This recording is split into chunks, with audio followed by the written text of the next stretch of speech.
இது உங்கள் தெரிஞ்சுக்கோ வலையொலி. அனைவருக்கும் வணக்கம். இன்னைக்கு அமெரிக்கா உலகிலேயே மிகவும் செல்வ செழிப்பான நாடாக இருக்குது. அதுகிட்ட இருக்க செல்வமும், பணமும் அளவுக்கு அதிகமாகவே இருக்குது. அந்த அளவுக்கு செல்வத்த எந்த நாடும் ஈட்ட முடியாதுங்கிற அளவுக்கு அவங்க அதிகமாவே செல்வத்த வச்சிருக்காங்க. அதனாலேயே அவங்க சொல்றது தான் இன்னைக்கு உலகத்துல நடந்துட்டு இருக்கு. அவங்க என்ன நினைக்கிறாங்களோ அததான் செயல்படுத்துறாங்க. அ அவங்கள்ட்ட வந்து படைபலமும், அம் பணபலமும் மிக அதிகமாவே இருக்கத்துனால, அவங்க செயல்படுத்துற திட்டங்களுக்கு பணம் குடுப்பாங்க. அதனாலேயே அந்த பணத்த பெறுறவங்க அவங்கள வந்து ஓஹோன்னு புகழ்வாங்க. அவங்க சொல்றத செய்வாங்க. இதுதான் முக்கிய காரணம். தமிழ்ல கூட ஒரு பழமொழி சொல்லுவாங்க. "ஏழை சொல் அம்பலம் ஏறாது" அப்படிம்பாங்க. இதுக்கு என்ன முக்கிய காரணம்னா, வந்து ஏழைகள் சொல்றதுனால ஒண்ணும் பெருசா இருக்காது. பணக்காரங்க சொன்னாங்கன்னா, அவங்க அத வந்து ஒரு திட்டமா செயல்படுத்துவாங்க. அதுக்குரிய பணபலம் அவங்கள்ட்ட இருக்கும். அதனாலேயே அவங்களுக்கு மதிப்பு. இன்னைக்கு நம்ம இந்த அமெரிக்காவோட செல்வ செழிப்புக்கு காரணம் என்ன? அவங்களோட உழைப்புக்கு பின்னணி என்ன? இத பத்தி தான் பார்க்க போறோம். இத வந்து தெரிஞ்சுக்கிறதுக்கு முக்கியமா கடந்த 200 ஆண்டுகளோட வரலாறு, 300 ஆண்டுகளோட வரலாறு முக்கியமா தெரிஞ்சுக்கணும். இருந்தாலும் அவங்க ஆரம்ப காலத்துல இருந்து எப்படியெல்லாம் வந்து அந்த நாட்டுல மக்கள் குடியேறுனாங்க, முதன்னு எப்ப குடியேறுனாங்க, அத பத்தி முழுமையா தெரிஞ்சுக்கணும். வாங்க காணொளிய பார்ப்போம். இன்னைக்கு கிட்டத்தட்ட 15,000 ஆண்டுகளுக்கு முன்னால, இன்னைக்கு இருக்க அமெரிக்கா, அ வட அமெரிக்கான்னு சொல்லப்படுகிற அமெரிக்காவும், கனடா போன்ற தென் அமெரிக்கா போன்ற பகுதிகள்ல மனிதர்களே குடியேறல. வெற்று இடமா தான் கிடந்துச்சு. அந்த 15,000 ஆண்டுகள் சமயத்துல, ஆசியாவுல இருந்த சில இனக்குழுக்கள் வந்து என்ன பண்ணாங்கன்னா, கொஞ்சம் கொஞ்சமா நகர்ந்து அந்த பக்கத்துக்கு போனாங்க. அவங்க முக்கியமா வந்து உணவையும், ஆ பொருளையும் தேடி தேடி ஒவ்வொரு இடமா போயிட்டு இருந்தாங்க. அந்த காலகட்டத்தில வந்து பொருள் தேடி ஒவ்வொரு இடத்துக்கு மாறி மாறி அலைஞ்சுக்கிட்டே தான் இருக்கணும். ஒரே இடத்துல இருந்து பொருள் தேட முடியாது. ஒரு இடத்துல போய் ஒரு 1000 பேர், 200 பேர் ஒரு இடத்துல தங்குனாங்கன்னா, அந்த இடத்துல உள்ள எல்லா பழங்கள், காய்கறிகள், வந்து விலங்குகள் எல்லாத்தையும் வேட்டையாடி சாப்பிட்டு முடிச்சுருவாங்க. 1 வாரம் 10 நாள் இது மாரி தான் தாங்கும். அதிகபட்சம் 1 மாசம் தாங்கும். உடனே அடுத்த இடத்துக்கு தாவுவாங்க. அப்படியே போயிட்டே இருந்தாங்க. அப்படி போயிட்டு இருக்கும்போது நெறைய இடங்கள்ல கடல்கள் இருக்கும். இன்னைக்கு நம்ம பார்க்குற இடங்கள்ல கடல் இருக்கும். அந்த கடல தாண்டி அமெரிக்காவுக்கு போகவே முடியாது. அந்த அளவுக்கு அது இருக்கும். அப்ப சரி எப்படி அந்த காலத்துல அத தாண்டி போனாங்க? அந்த காலத்துல கப்பல் கட்டும் இதுவும் இல்ல அவங்கள்ட்ட. அது எப்படி தாண்டி போனாங்கன்னா, காலம் ஆக ஆக 5000 வருஷம், 10,000 வருஷம், 20,000 வருஷம் அப்படின்னு ஆகும்போது, எல்லா சூழ்நிலைகளும் மாறும். கடல்ல வந்து சில நேரத்துல என்ன ஆகும், தண்ணி கீழ் நோக்கி போகும். அப்போ வந்து நிலங்கள் தெரியும். அதுக்கு வந்து நிலப்பாலம் அப்படின்னு பேரு. அது வழியாவும் போவாங்க. சில காலங்கள்ல வந்து பனி மூடிரும் அப்படியே கடலையே. மேல நடந்து போகலாம். அந்த அளவுக்கு இருக்கும். அப்படியும் நடந்து ஒரு கண்டத்திலேருந்து இன்னொரு கண்டத்துக்கு போவாங்க. இப்படி இவங்க என்ன பண்ணியிருக்காங்க, கிட்டத்தட்ட 15,000 ஆண்டுகளுக்கு முன்னால ஆசியாவிலேருந்து கிளம்பி கொஞ்சம் கொஞ்சமா நகர்ந்து 1000 வருஷம் ஒரு இடத்துல தங்குவாங்க. திருப்பி 500 வருஷம் ஒரு இடத்துல தங்குவாங்க. அப்படி கொஞ்சம் கொஞ்சமா நகர்ந்து, இன்னைக்கு இருக்க கனடா வட அமெரிக்க பகுதியான கனடாக்குள்ள நுழைவாங்க. கனடாக்குள்ள நுழைஞ்சு அப்படியே வந்து அமெரிக்காவோட எல்லா பகுதியிலயும் கொஞ்சம் கொஞ்சமா பரவி அவங்க வாழ்ந்துகிட்டு இருந்தாங்க. இப்படி பரவி அங்கேயே வாழ்ந்துகிட்டு இருந்த மக்களுக்கு வந்து, அங்க அங்க பரவி அப்படியே வாழ்ந்துகிட்டு இருந்த மக்களுக்கு செவ்விந்தியர்கள்னு பேரு. என்னடா செவ்விந்தியர்கள்னு இப்படி பேர் வந்துச்சு அவங்களுக்கு அப்படிங்கிறத பத்தி பின்னால ஒரு தகவல் வரும்போது சேர்த்து சொல்றேன். அத பாருங்க. அவங்கள பொதுவா அமெரிக்க பழங்குடிகள்னு சொல்லுவாங்க.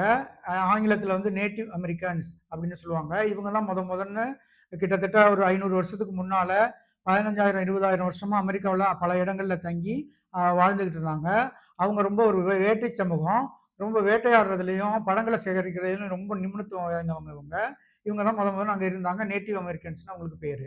இப்படி அந்த ஆதி பழங்குடிகள், அமெரிக்க பழங்குடிகள் தான் அங்க வந்து நீண்ட காலம் தனியாவே வாழ்ந்துகிட்டு இருந்தாங்க. அதுக்கு பிறகு கிபி 800ல வைக்கிங்ன்னு ஒரு இனக்குழு இருக்குது ஐரோப்பாவுல. அவங்க வந்து நெதர்லாந்து அந்த பகுதிகள்ல வாழ்க்கை நடத்துறவங்க.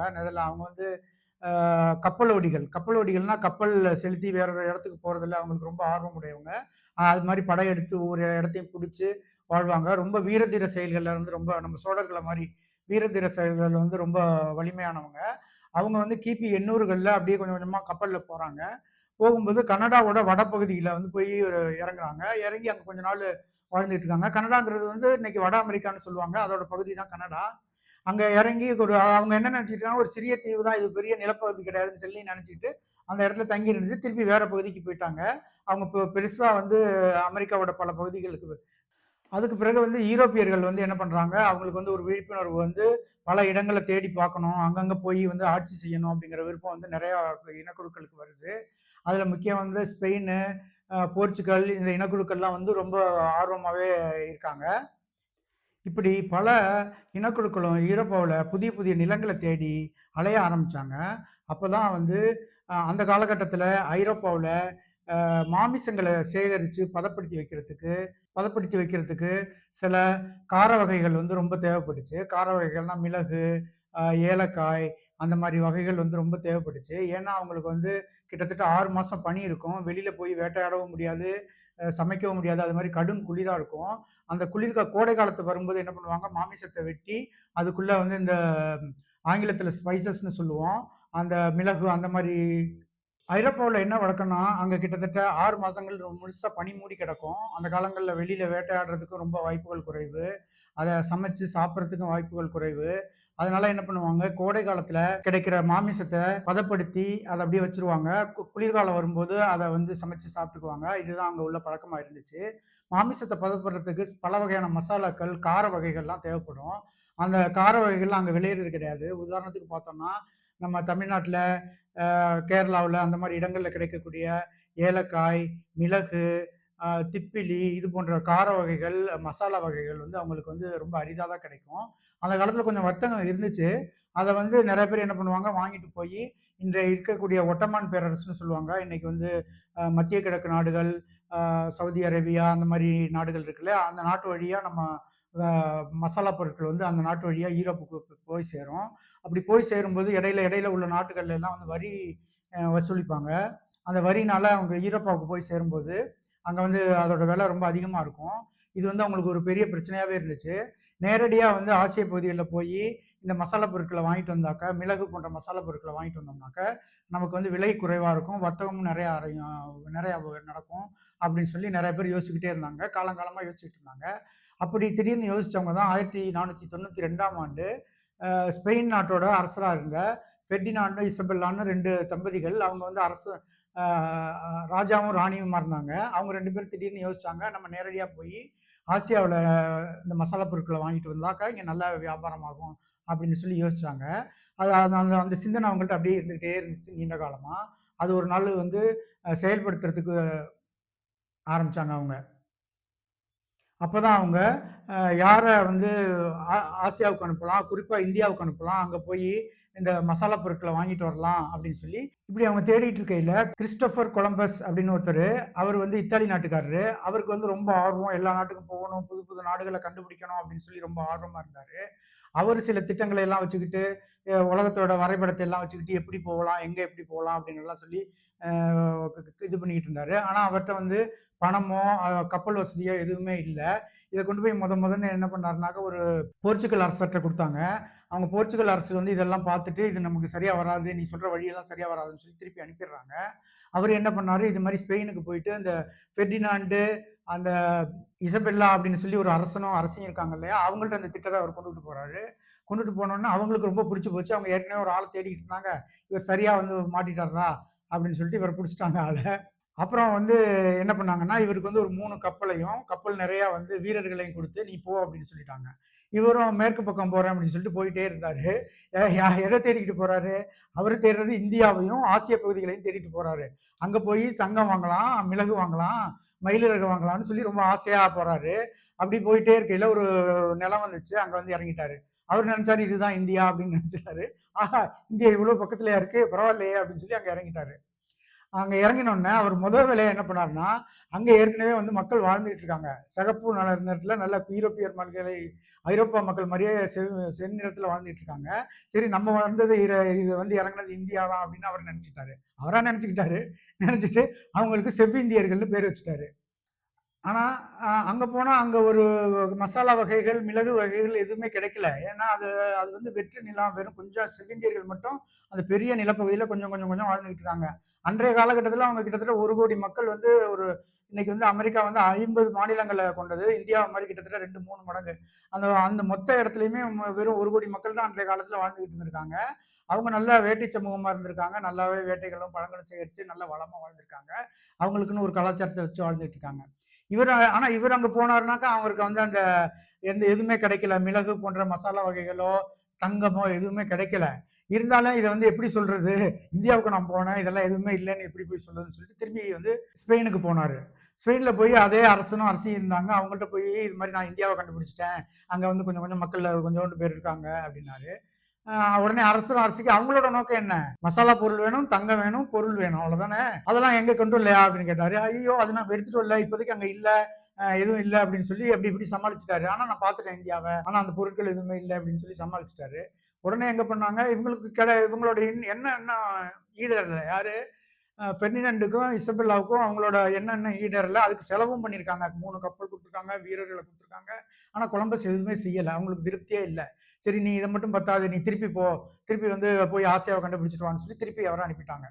இவரு முறை வந்து அமெரிக்கா போனப்போ வந்து இந்த செவ்விந்தியர்களோட சண்டை போட்டு நெறைய சேதங்கள ஏற்படுத்தினாரு. அது தனி கதை.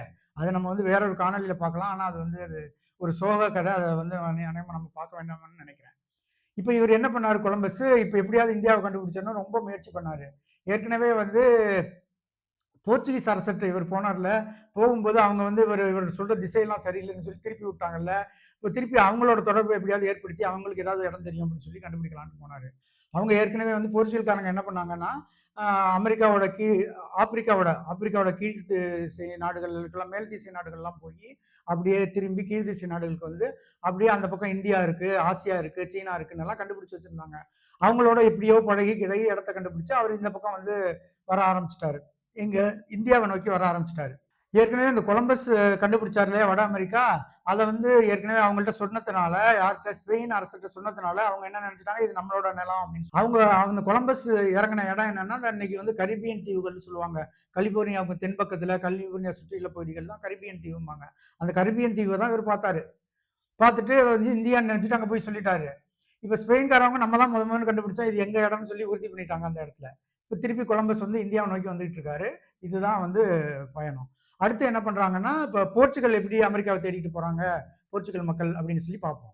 இந்த கொலம்பஸ் போய் அமெரிக்காவ கண்டுபிடிச்சாருங்கிற செய்தி ஏற்கனவே வந்து ஆ வந்து போர்ச்சுகல் நாட்டு மன்னருக்கு போயிடுச்சு. போர்ச்சுகல் நாட்டு மன்னருக்கு போனோனே, ஆகா நம்மளும் நெறைய இடத்த தேடி போய் உலகத்துல பல பகுதிகள படிக்கலாம் அப்படின்னு சொல்லி யோசனை பண்றாரு. யோசனை பண்ணி பல கப்பல்கள அங்க இங்கேயும் அனுப்புறாரு. அதுல ஒரு கப்பல் தான் வாஸ்கோ. இது இது நடந்த காலம் 1500 1498 காலகட்டத்துல. வாஸ்கோட காமாங்கிற ஒருத்தர வந்து அவர் வந்து கிழக்கு நோக்கி அனுப்புறாரு. கிழக்கு நோக்கினா இந்தியா, சீனா பக்கங்கள்ல. அவங்க வந்து அமெரி ஆப்பிரிக்காவோட கடலோர பகுதிகள் அப்படியே போய் திரும்பி அப்படியே வந்து இந்தியா வரைக்கும் வந்துட்டாங்க. இந்தியா வரைக்கும் வந்து எல்லாத்தையுமே கண்டுபிடிச்சுட்டாங்க. கண்டுபிடிச்சு பல பகுதிகள புடிச்சு அது எங்களோட நாடுன்ட்டாங்க. இவர் டச்சு மன்னர் வந்து அனுப்பின சில கப்பல்கள் வந்து அப்படியே வட அமெரிக்க பகுதிகளோட கிழக்கு கரையில போய் அவங்க கொஞ்சம் பகுதிய பிடிச்சுட்டாங்க. இப்ப என்னன்னாக்க, மேற்கு கரைய வந்து கொலம்பஸும், இந்த பக்கம் வாஸ்கோட காமாவும் பிடிச்சு அந்தந்த நாடுகளுக்கு குடுத்துட்டாங்க. அதாவது போர்ச்சுகலுக்கும், ஸ்பெயினுக்கும் குடுத்துட்டாங்க. ஒரு காலகட்டத்தில என்ன ஆயிடுச்சு, இவங்க நிலம் பிடிக்கிற போட்டியில, ஸ்பெயினுக்கும், போர்ச்சுகலுக்கும் நடந்த போட்டியில, இது ஒரு பெரிய சண்டையாவும், பிரச்சனையாவும் ஆரம்பிச்சுருச்சு. அன்னைக்கு வந்து போப்பாண்டவர்கள்ன்னு சொல்லுவாங்கல்ல, இத்தாலியில இருக்க போப்பாண்டவர்கள். அவங்க தான் வந்து மத ரீதியா இவங்க எல்லாரையும் வந்து கட்டுப்படுத்திட்டு இருந்தாங்க. ஏற்கனவே ஐரோப்பாவும், அ ஐரோப்பிய மக்கள் எல்லாமே ரோமர்களோட ஆட்சியில இருந்தாங்க. அந்த ரோமர்களோட ஆட்சி காலத்தில ரோமர்கள் வந்து அவங்க வந்து கிறிஸ்துவ மதத்த எங்குமே பரப்பியிருந்து, அதனால அவங்கலாம் கிறிஸ்தவர்களாவே மாறிட்டாங்க. அதனால வந்து போப்பாண்டவரோட கட்டளைக்கு இவங்க உட்பட்டவங்களா இருந்தாங்க. இவர் வந்து இந்த போர்ச்சுகலுக்கும், ஸ்பெயினுக்கும் நடந்த பிரச்சனைய ரொம்ப பிரச்சனை சண்டையா வராம பார்க்கணும் அப்படின்னு சொல்லி போப்பாண்டவர் முடிவு பண்ணி, அவர் 2 பேரையும் சமாதானப்படுத்தணும்ங்கிற முடிவுக்கு வந்துட்டாரு. இப்ப அங்கங்க அவ்வளோ இடங்கள தேடி கண்டுபிடிச்சாங்க. போர்ச்சுகலும் நெறைய இடத்த கண்டுபிடிச்சாங்க. கண்டுபிடிச்சு வியாபாரம் நல்லாவே ஆப்பிரிக்காவிலயும் நல்ல வியாபாரம் ஓடுனுச்சு, இந்தியாவிலயும் நல்ல வியாபாரம் ஓடுனுச்சு. இத கண்டு நெறைய பொருளும் ஈட்டுனாங்க. அத கண்டு மேலும் மேலும் ரொம்ப ஆசை வந்துருச்சு. யாருக்கு? போர்ச்சுகலுக்கு வந்து ரொம்ப ஆசை வந்துருச்சு. அப்புறம் 1905 வாக்குல ஒரு பெரிய கடற்படை தளபதி இருந்தாரு. அந்த போர்ச்சுகல் அரசாங்கம் என்ன பண்ணுச்சுன்னாக்க, பெட்ரோல் அல்பஸ்ன்னு ஒரு கடற்படை தளபதியில கப்பல் குடுத்து, அவங்கள அப்படியே அனுப்புனாங்க. அவரு கப்பல எடுத்துக்கிட்டு எந்த திசையில காத்தடிக்குதோ அந்த பக்கம் போயிட்டே இருந்தாரு. அப்படி போய் அவர் இறங்குன இடம் தான் பிரேசிலு. வட அமெரிக்காவிலயும் பல பகுதியில பிடிச்சுட்டாங்க போர்ச்சுகல்லு. பிரேசில்லயும் பல இடங்கள்ல பிடிச்சுட்டாங்க. ஸ்பெயினும் கொஞ்சம் இடத்த பிடிச்சிருச்சு. 2 பேருக்கும் சண்டை வர ஆரம்பிச்சுருச்சு. அப்புறம் இடையில வந்து போப்பாண்டவர் தலையிட்டாருன்னு சொன்னேன் இல்லையா? அந்த போப்பாண்டவர் என்ன செஞ்சாருன்னு பார்ப்போம். அது எப்படி தீர்வு அவங்களுக்கு குடுத்தாருன்னு பார்ப்போம். அப்ப போப்பா இருந்தவரு, போப் அலெக்சாண்டர் 4ங்கிறவரு, அவரு என்ன யோசனை பண்ணாருன்னா, நீங்க 2 பேரும் சண்டை போட்டுக்காதீங்க. சண்டை போட்டு ரொம்ப பெரிய பிரச்சனையாக்கிக்காதீங்க. ஒண்ணு பண்ணுங்க, உலகமே உங்க 2 பேருக்கு தான். நான் ஒரு கோடு போடுறேன். அந்த கோட்டுக்கு வடக்க ஒரு ஆளும், மேற்க ஒரு ஆளும், கிழக்க ஒரு ஆளும் எடுத்துக்கங்க அப்படின்னு ஒரு தீர்ப்பு சொன்னாரு. சரின்னு சொல்லி போப்பாண்டவர் சொல்லியாச்சே, வேற எதுவுமே பண்ண முடியாதே. அது சொன்னத அவர் அப்படியே ஏத்துக்கணும்னு சொல்லி முடிவு பண்ணிட்டாங்க. அவர் என்ன பண்ணாரு, நேரா ஒரு கோடு போட்டாரு. அமெரிக்காவுக்கு கிழக்கு பகுதியில ஒரு கோடு போட்டு, ஆப்பிரிக்காவுக்கு நேரா கீழ கோடு போட்டாரு. கீழ கோடு போட்டு, மேற்க இருக்கிறது வந்து ஸ்பெயினுக்கும், கிழக்க இருக்கிறது வந்து போர்ச்சுகலுக்கும் 2ஆ பிரிச்சு எடுத்துக்கோங்க அப்படின்ட்டாரு. அதுல வந்து அமெரிக்கா வந்து என்ன ஆயிடுச்சு, ஸ்பெயின் பக்கம் போயிடுச்சு. இந்த பக்கம் ஆப்பிரிக்கா, இந்தியா, சீனா இதெல்லாமே வந்து போர்ச்சுகலுக்கு வந்துருச்சு. அதனால தான் போர்ச்சுகல் மக்கள் இன்னைக்கு நம்ம கேள்விப்பட்டிருப்போம். இந்தியாவுல பல பகுதிகள போர்ச்சுகல்காரங்க பிடிச்சிருந்தாங்கன்னு. ஆனா ஸ்பெயின்காரங்க பிடிச்சிருக்க மாட்டாங்க. புரியுதா? அதுதான் முக்கிய காரணம். போப்பாண்டவரோட போட்ட கோடு தான் அதுக்கு காரணம். அந்த மேப்ல பாருங்க, அந்த கோடு எங்க இருக்கு அப்படின்னு நல்லா தெளிவா தெரியும். இந்த போப்பாண்டவர் ஏற்படுத்தின ஒப்பந்தத்துக்கு பேரு டோடே டிலாஸ் ஒப்பந்தம் அப்படின்னு பேரு. Treaty of Tordesillas. இது வந்து டொடே டிலாஸ் அப்படிங்கிற ஒரு நகரத்துல வச்சு நடந்ததுனால, அந்த அந்த பேரையே அந்த ஒப்பந்தத்துக்கு வச்சுட்டாங்க. 1494ல தான் இந்த போப்பாண்டவர் அலெக்சாண்டர் 4ங்கிறவரு போர்ச்சுகலுக்கும், ஸ்பெயினுக்கும் அந்த தீர்ப்ப எழுதி குடுத்தாரு. எழுதி அத தீர்ப்பாவே சொல்லிட்டாரு. அதுபடி ஒரு ஒப்பந்தத்தையும் போட்டுக்கிட்டாங்க. அந்த ஒப்பந்தம் வந்து டோர்டே டிலாஸ் அப்படிங்கிற நகரத்துல அந்த ஒப்பந்தம் போட்டாங்க. அதனாலேயே இது வந்து டோர்டே டிலாஸ் ஒப்பந்தம்னு பேரு. ஆங்கிலத்துல வந்து ட்ரீட்டி ஆஃப் டோர்டே டிலாஸ் அப்படின்னு சொல்லுவாங்க. இப்போ உங்களுக்கு ஒரு கேள்வி வருமே, ஸ்பெயினும், போர்ச்சுகலும் நெறைய நாடுகள பிரிச்சாங்க. அத உலகத்தையே 2ஆ பிரிச்சு பங்கு போட்டுக்கிட்டாங்கன்னு கேள்விப்படுறோம். ஆனா பிரிட்டிஷ்காரங்க எதுவுமே பண்ணலையா? அவங்க எங்க இருந்தாங்க அப்படின்னு ஒரு கேள்வி வருமே, கட்டாயம் வரும். அவங்க என்ன பண்ணாங்கன்னு பார்ப்போம். கிட்டத்தட்ட ஸ்பெயினும், போர்ச்சுகலும் போர்ச்சுகலும் மொத்த நிலத்துல நெறைய பகுதிய பிடிச்ச பிறகு தான் அவங்க பிரிட்டிஷ்காரங்களே வெளியில வர்றாங்க. கிட்டத்தட்ட 100, 120 ஆண்டுகளுக்கு பிறகு தான் அது வெளியிலயே வர்றாங்க. பிரிட்டிஷ் அரசாங்கத்துல ஜேம்ஸ் 1 அப்படிங்கிற ஒரு அரசர் இருந்தாரு. அவர் 1607 வாக்குல கிட்டத்தட்ட 100 ஆண்டுகள் கழிச்சு, அதாவது ஸ்பெயின், கொலம்பஸ் அவங்கலாம் அமெரிக்கா பார்த்தாங்கல்ல, அதுக்கு பிறகு 100 ஆண்டுகள் கழிச்சு, அந்த ஜேம்ஸ்ங்கிற மன்னர் என்ன பண்ணாருனாக்க, ஒரு கடற்படை தளபதிக்கு கப்பல்லாம் குடுத்து அங்க அனுப்புறாரு. அந்த கடற்படை தளபதிக்கு பேரு கிறிஸ்டோபர் நியூபோர்ட். அவர் என்ன பண்றாரு, நேரா அமெரிக்கா போறாரு. அந்த காலகட்டத்தில நெறைய இடங்கள வந்து வரைபடங்கள்ல நெறைய இடங்கள் தெரிஞ்சிடுச்சு. அவங்களுக்கு வந்து நேரா வந்து அமெரிக்கா போறாரு. அமெரிக்கா போயிட்டு கடற்கரை பகுதியில அவர் இறங்குறாரு. அதாவது விர்ஜீனியா பகுதி, இன்னைக்கு வந்து விர்ஜீனியா பகுதியில இறங்குறாரு. விர்ஜீனியா, மசாசூசெட்ஸ் அந்த நகரங்களை எல்லாம் அவங்க பிடிக்கிறாங்க. பிடிச்சு 13 காலனிகள அங்க ஏற்படுத்துறாங்க. அப்பதான் அங்க வந்து பிரிட்டிஷ்காரங்களோட ஆதிக்கம் அங்க வருது. 1607ல அமெரிக்காவ வந்து 13 காலனிகளா பிடிச்சுக்கிட்டாங்க அப்படிங்கிறத பார்த்தோம்.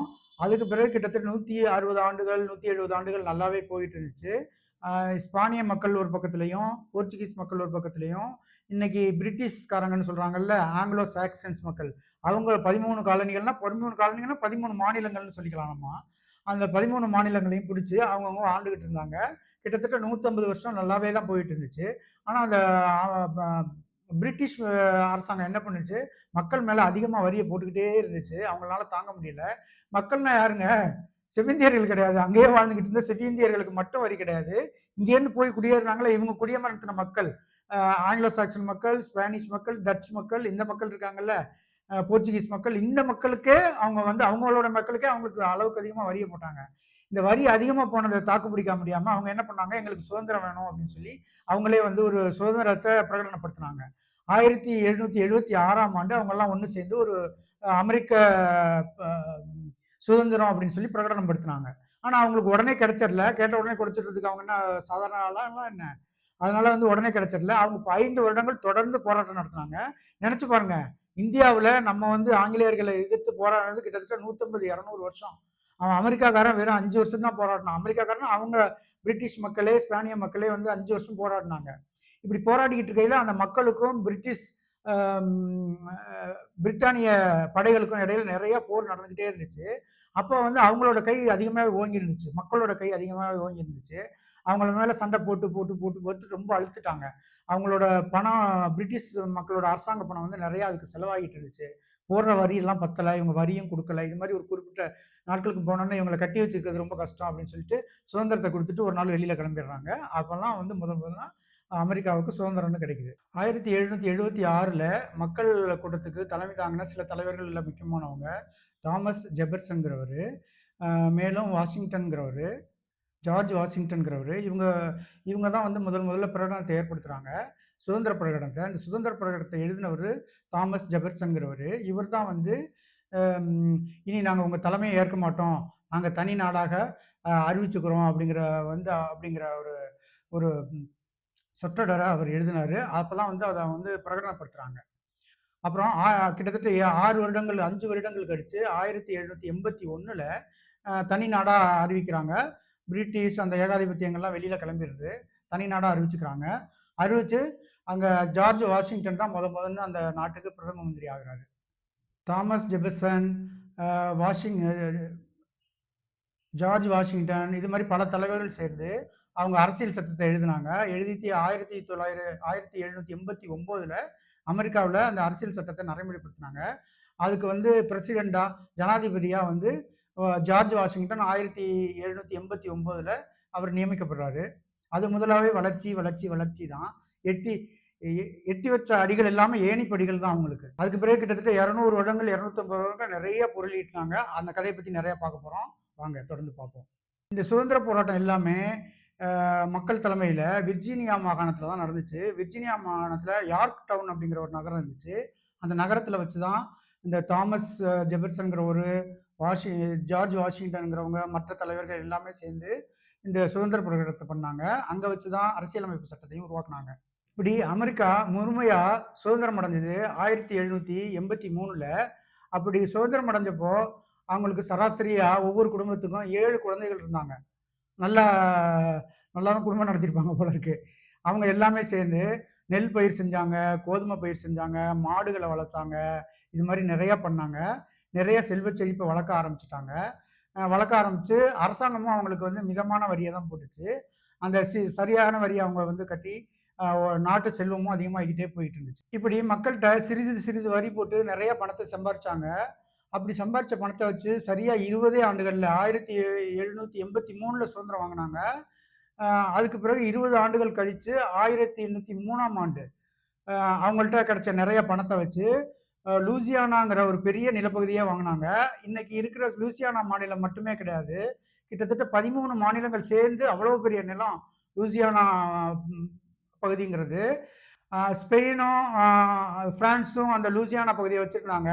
அந்த பகுதி வந்து கிட்டத்தட்ட 21 கோடி கிலோமீட்டர் சதுர கிலோமீட்டர் பரப்பளவுடைய மிகப்பெரிய பகுதி. 13 மாநிலங்கள உள்ளடக்கியது. இந்த இந்த பகுதிய வெறும் அன்றைய காலகட்டத்தில 15 மில்லியன் டாலர் குடுத்து அந்த நிலப்பகுதிய அப்படியே வாங்குனாங்க அமெரிக்கா. நீங்க கேள்விப்பட்டிருக்கீங்களா? நம்ம இந்தியாவுல பல நிலப்பகுதிகள் இருக்கு. அங்கேயும் இங்கேயும் இருக்கு. யாராவது காசு குடுத்து இடத்த வாங்கியிருக்காங்கன்னு கேள்விப்பட்டிருக்கீங்களா? கேள்வியே பட்டிருக்க மாட்டோம். ஆனா அங்க நடைமுறையே அதுதான். கிட்டத்தட்ட பாதி அமெரிக்காவ அந்த அமெரிக்க அரசாங்கம் காசு குடுத்து குடுத்து வாங்கி மாநிலமா மாத்திக்கிடுச்சு. ரொம்ப வியப்பா இருக்குல்ல? இந்த லூசியானா நிலப்பரப்புங்கிறது ரொம்ப ரொம்ப மிகப்பெரிய நிலப்பரப்பு. இது வந்து வடக்க மிசிசிப்பி ஆறுன்னு ஒரு ஆறு இருக்கு. அந்த ஆறுல இருந்து ராக்கி மலைகள்னு சொல்லிட்டு இருக்கு. அந்த மலைகளுக்கு இடைப்பட்ட மொத்த பகுதியுமே இந்த லூசியானா மலைப்பகுதி தான். இன்னைக்கு வந்து லூசியானா மாநிலங்கிறது ஒரு சிறு பகுதியா இருந்துகிட்டு இருக்குது. சரி இதோட விட்டாங்களா அவங்க? ஒவ்வொரு 20 வருஷம், 15 வருஷத்துக்கு ஒரு புது புது மாநிலங்கள வாங்கிக்கிட்டே இருந்தாங்க. அவங்க வர்ற பணத்த எல்லாம் ஒண்ணு சேர்த்து வாங்கிட்டே இருந்தாங்க. இது ஒரு ஒரு மிக திறமையான நிர்வாகம் தான். நம்ம நெனச்சு பாருங்க, நம்ம இந்தியாவுல எல்லாம் அது மாரி ஏதாவது ஒண்ணு பண்றோமா? ஏதாவது முன்னேறுறோமா? அப்படின்னு சொல்லிட்டு அவங்க அந்த காலத்திலேயே அப்படி முன்னேறி இருக்காங்க. இது வந்து ரொம்ப அடிப்படை. அவங்க வந்து முக்கியமா முன்னேறதுக்கான காரணம் அந்த நிர்வாகம் வந்து சீர்பட அமைஞ்சதும், அவங்க வந்து லஞ்சம், ஊழல்கள் இல்லாம நிறைவா அத செஞ்சதும், கிட்டத்தட்ட ஜார்ஜ் வாஷிங்டன நம்ம கட்டாயம் வந்து பெருமைக்குரியவரா தான் சொல்லணும். அவரு அவர் வச்சுட்டு போன அடித்தளம், அவர் வச்சுன்னு போன பண்பாடு, விதிமுறைகள் தான் வந்து முக்கியமா அது ஒரு அடிப்படையா அமெரிக்காவுக்கு அமைஞ்சுச்சு. அது ஜார்ஜ் வாஷிங்டன் அவரோட திறமை என்ன, எப்படி ஆண்டாருங்கிறத பத்தி தனி காணொளியா பார்க்கலாம். இதுதான் வந்து அமெரிக்காவோட அடிப்படை. இந்த லூசியானா நிலத்த வாங்குன பிறகு அமெரிக்காவுக்கு நெறைய செல்வச் செழிப்பு அதிகமானுச்சு. ஏன்னா, அந்த மிகப்பெரிய நிலத்துல நெறைய விவசாயம் செய்யலாம், நெறைய நதிகள் இருந்துச்சு. மத்த இடத்துல உள்ள மக்கள் அங்க குடிபெயர்ந்து பெரிய பெரிய இடங்கள வாங்கலாம். வாங்கி அதுல வந்து விவசாயம் செய்யலாம். அது மாரி வந்து செல்வச் செழிப்பு அதிகமாச்சுருந்துச்சு. 1819ல அவங்க என்ன பண்ணாங்கன்னா, புளோரிடா பகுதிய வந்து ஸ்பெயின் கிட்ட வாங்குனாங்க. இது அவங்களுக்கு வந்து இன்னும் வந்து பல பயன்கள குடுத்துச்சு. அவங்க கடற்கரை ஓரமா கப்பல்கள நிறுத்தி பொருள்கள வந்து வெளிநாட்டுக்கு அனுப்புறது, பண்றது அதுக்காக நல்ல உதவி செஞ்சுச்சு புளோரிடா நிலங்கள். 1845ல மெக்சிகோவோட போர் செஞ்சாங்க அமெரிக்கா. அமெரிக்கா போர் செஞ்சு அந்த டெக்சாஸ்ங்கிற மாநில பகுதிகள தன்வசப்படுத்துனாங்க. இது வந்து அவங்களுக்கு ரொம்ப பயனுள்ளதா இருந்துச்சு. டெக்சாஸ் மாநிலத்தோட சிறப்பு என்னன்னா, அங்க அமெரிக்கால கிட்டத்தட்ட 50 மாநிலங்கள் இருக்கு. அங்க ஒவ்வொரு மாநிலமுமே ஒரு மிகச்சிறப்பு வாய்ந்ததா இருக்கும். அதுக்குன்னு ஒரு தனி வரலாறும், தனி பண்பாடும் அதுக்கு இருக்கும்.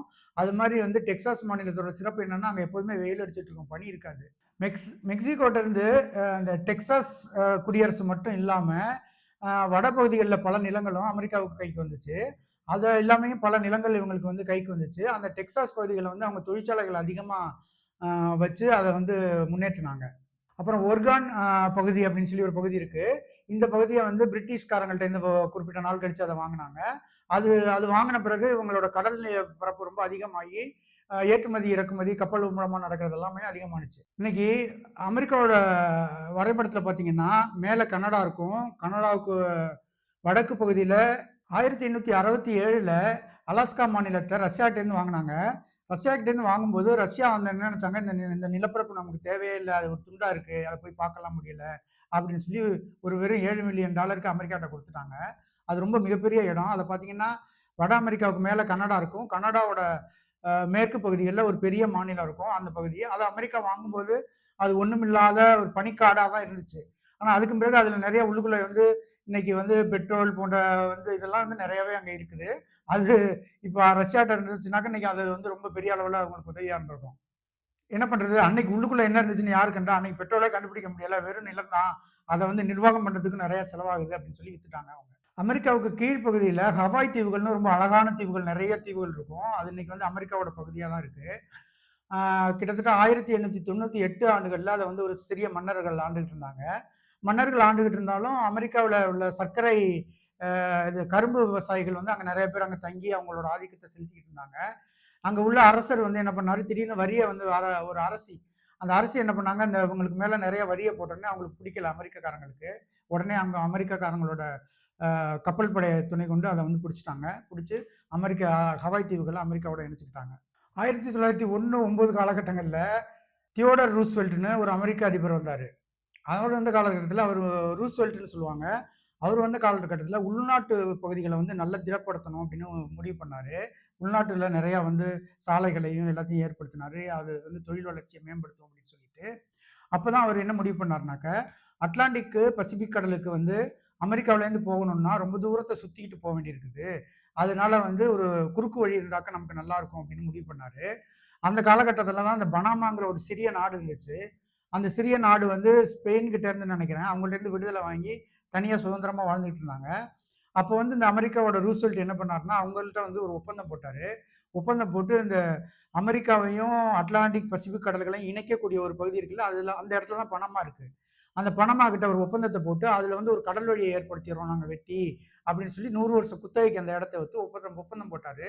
அதனால பனாமாவுக்கும் நெறைய பொருள் அ ம் பொருள் அ அதனால நெறைய வருமானம் வருங்கிறதுனால அவங்களும் ஏத்துக்கிட்டு 100 வருஷ ஒப்பந்தத்துக்கு சம்மதம் பண்ணாங்க.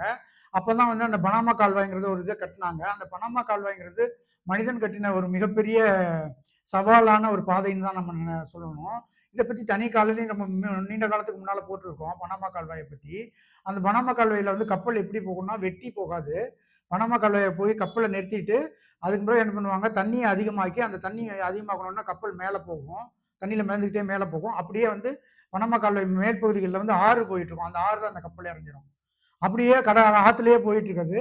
அந்த பக்கம் போய் கீழ திருப்பி கடல்ல இறங்குறதுக்கு என்ன பண்ணும்னாக்க, அப்படியே கப்பல் வந்து தண்ணிய குறைப்பாங்க. குறைக்க அது வந்து கடலுக்குள்ள போயிடும். இது ரொம்ப அற்புதமான ஒரு அமைப்பு இது. இத பத்தி தனியா பார்க்கணும்னா, நீங்க தனி காணொளியில பாருங்க. இந்த பனாமா கால்வாய் கட்டின பிறகு அமெரிக்காவுக்கு வந்து ரொம்ப அனுகூலமா இருந்துச்சு. கிட்டத்தட்ட வந்து 15 நாள் சுத்திக்கிட்டு அட்லாண்டிக் கடலையும், பசிபிக் கடலையும் போய் அடையணும். இப்ப வெறும் 8 மணி நேரத்திலேயே அந்த பக்கம் போய் அடைஞ்சிடுறாங்க. இந்த பகுதியிலேருந்து அந்த பகுதிக்கு. அதனால அவங்களுக்கு வந்து நெறைய ஏற்றுமதி, இறக்குமதிலாம் சீக்கிரமே செய்ய முடிஞ்சது. எளிதா செய்ய முடிஞ்சுச்சு. பொருள விலை குறைஞ்சு விக்க முடிஞ்சுச்சு. போட்டியில நல்லா கலந்துக்க முடிஞ்சுச்சு. இது உலக வர்த்தக போட்டியில கலந்துக்க முடிஞ்சுச்சு. இதெல்லாம் அவங்களுக்கு எளிதாவே இருந்துச்சு. இத விட ரொம்ப ரொம்ப முக்கியமானது ஒண்ணு இருந்துச்சு. முக்கியமா என்னன்னா, எப்போதுமே ஒரு ஒரு படைக்கோ, இல்ல வந்து யாரையும் அடிக்கிறதுக்கு, சண்டை போடுறதுக்கு போணும்னா, விரைவா சென்று போய் தாக்கணும். அதுதான் ரொம்ப ரொம்ப முக்கியம். கொஞ்சம் தாமதமாகி போனோம்னாக்கா, அதோட விளைவே வேற மாரி ஆயி போயிரும். அப்ப அதனால வந்து என்ன பண்றாங்க, பனாமா கால்வாய் வழியா வந்து படைக்கப்பல்கள செலுத்தி அந்த பக்கம் கொண்டு போயிடுறாங்க. வெறும் 8 மணி நேரத்திலே. 15 நாள் வேண்டியது. அதனால வந்து பிற்காலங்கள்ல உலகப்போர் 2, 1 அந்த காலகட்டங்கள்ல பிரிட்டிஷ்க்கு நெறையா வந்து பணமும், பொருளும் தேவைப்பட்டுச்சு. அது மாரி இல்லாம ஆயுதங்களும் தேவைப்பட்டுச்சு. ஏற்கனவே வந்து ஆயுத உற்பத்தியில வந்து நெறையா செஞ்சு வச்சிருந்தாங்க அமெரிக்கர்கள். இதெல்லாம் வந்து பிரிட்டிஷ்காரங்களுக்கு குடுத்து, அவங்க வந்து ஜெயிக்கிறதுக்கு நெறையாவே உதவுனாங்க. இப்ப பனாமா கால்வாய் அவங்களுக்கு எவ்வளோ உதவியா இருந்துச்சுன்னு பார்த்தோம் இல்லையா? முதல் உலகப் போர்லயும், 2வது உலகப் போர்லயும் அவங்க நேரடியாவே பங்கேற்கல. அது நேரடியா பங்கேற்காததுனால, அவங்களுக்கு எந்த பொருட்செலவும் கிடையாது. எந்த உயிரிழப்பு எதுவுமே கிடையாது. முதல் உலகப் போர்லயும், 2வது உலகப் போர்லயும். ஆனா அவங்க முக்கிய பங்காளியா இருந்திருக்காங்க. எப்படி அப்படின்னா, பிரிட்டிஷ் தான் வந்து இந்த முதல் உலகப் போருக்கும், 2வது உலகப் போரையும் அதிக அளவுல எடுத்துக்கிட்டு போணுச்சு. அவங்களுக்கு வந்து திடீர்னு என்ன பண்ணாங்க, அவங்களுக்கு வந்து பொருள் நெறைய தேவைப்பட்டுச்சு. பொருள்னா சாப்பாடு, கோதுமை, காய்கறிகள் இது மாரி பொருட்கள்லாம் நெறைய தேவைப்பட்டுச்சு. மேலும் ஆயுதங்களும் தேவைப்பட்டுச்சு. அந்த ஆயுதங்களையும், பொருட்களையும் பிரிட்டிஷ்க்கு குடுத்துக்கிட்டே இருந்தாங்க.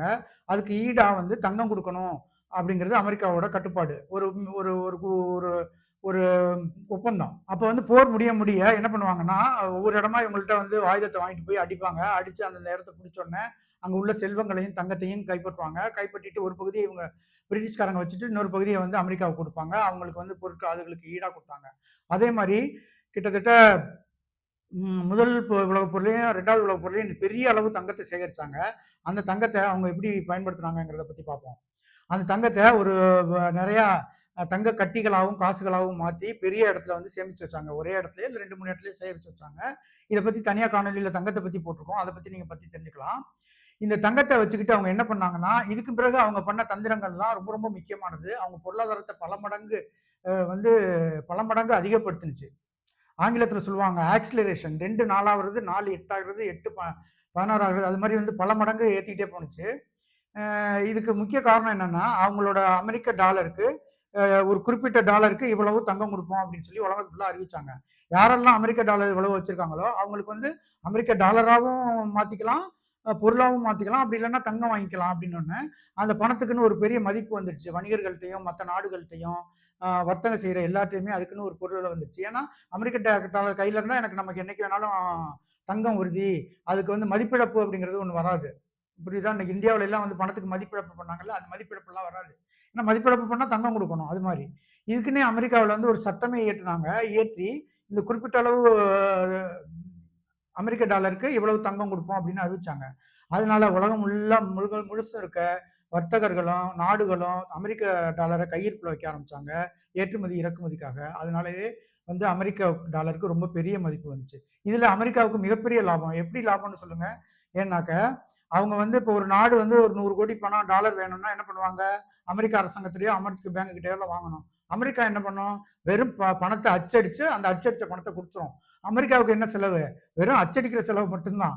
அந்த 100 கோடி டாலர குடுத்துட்டு அவங்கள்ட்ட இருந்து என்ன வாங்கிக்கும்? அவங்களோட கரன்சியோ இல்ல வேற பொருட்களோ வாங்கிக்கும். வெறும் காகிதத்த அவங்க வந்து வித்துக்கிட்டு இருந்தாங்க. இதனாலேயே அவங்களுக்கு ரொம்ப பெரிய அளவுல வந்து அந்த அமெரிக்க டாலருக்கு ரொம்ப மதிப்பு இருக்கு. அந்த மதிப்பு இன்னமும் இருந்துகிட்டே தான் இருக்கு. இன்னும் குறையவே இல்ல. அந்த டாலருக்கு என்னைக்காவது மதிப்பு குறையிற மாரி உலகத்துல ஏதாவது ஒரு நாடுகள், ஏதாவது வந்து அது ஒரு செயல்பாட்டுல இறங்குனாங்கன்னா, அவங்க உடனே போர் நடக்கும். அங்க உடனே இது நடக்கும். அத நீங்க நல்லாவே தெரிஞ்சுக்கலாம். இப்ப கூட பிரிக்ஸ்ன்னு சொல்லிட்டு இந்தியா, சில நாடுகள்லாம் சேர்ந்து ஒரு கூட்டமைப்பு ஆரம்பிச்சு, அதுக்குள்ள வந்து தனி நாணயம் கொண்டு வரலாம் அப்படின்னு சொல்லிலாம் ஆரம்பிச்சாங்க. அவங்களோட கதையெல்லாம் இப்ப சரியா இல்லாம போயிடுச்சு. அவங்க வந்து என்ன சூழ்ச்சி பண்ணணுமோ, தந்திரம் பண்ணணுமோ, அது தந்திரத்த பண்ணி அவங்கள அடக்கிருவாங்க. அது அ பணம் யார்ட்ட இருக்கோ, அவங்க சொல்றது தான் உலகத்துல நடக்குங்கிறதுக்கு அமெரிக்கா தான் உதாரணம். அமெரிக்கா சொல்றது கட்டாயம் நடந்துகிட்டே தான் இருக்கும். இன்னைக்கு பார்த்தீங்கன்னா, எவ்வளோ நாடுகள்ல போர் நடக்கிறதும், இது நடக்கிறதும் எல்லாமே வந்து அவங்களுக்கு வந்து இது எண்ணெய் வர்த்தகம் நடக்கலையா? எண்ணெய் சரியா கிடைக்கலையா? வேற எதுவும் கிடைக்கலையா? பாதை சரியா இல்லையா? உடனே அவங்க வந்து ஏதாவது ஒரு இத கொண்டு வந்து அவங்கள வந்து வீழ்த்தி சரி பண்ணிருவாங்க அவங்க. இதுதான் அவங்களோட அ வளர்ச்சிக்கு முக்கியமான காரணம். வளர்ச்சிக்கு இது மட்டுமே முக்கியமான காரணம். ஆரம்ப காலத்துல அவங்க வந்து ஊழல், லஞ்ச லவணிகள் இல்லாம நாட்டுக்கு வரக்கூடிய பணத்த முழுமையா வச்சுக்கிட்டு பல பகுதிகள வாங்கி நாட்ட பெருசாக்கி, அங்கெல்லாம் தொழில் வளத்த உருவாக்கி அதெல்லாம் பண்ணாங்க. அதுக்கு பிறகு வந்தத எப்படி அந்த அந்த பணத்த எப்படி பயன்படுத்துனாங்க, எப்படி முதலீடு செஞ்சாங்க, அப்படின்னு சொல்லி எப்படி உலகத்த தன் கைக்குள்ள கொண்டு வந்தாங்கங்கிறதெல்லாம் இதெல்லாம் ஒரு வரலாறு. இது உங்களுக்கு இந்த இந்த இந்த தகவல்கள்லாம் உங்களுக்கு ரொம்ப பயனுள்ளதாவும், ஆர்வமுள்ளதாவும் இருந்திருக்கும்னு நெனைக்கிறேன். புடிச்சிருந்துச்சுன்னா உங்களுக்கு கட்டாயம் சப்ஸ்கிரைப் பண்ணுங்க. உங்களோட கருத்துக்கள தவறாம சொல்லுங்க. உங்க நண்பர்களுக்கு, உறவினர்களுக்கு தெரியப்படுத்துங்க. நன்றி, வணக்கம்.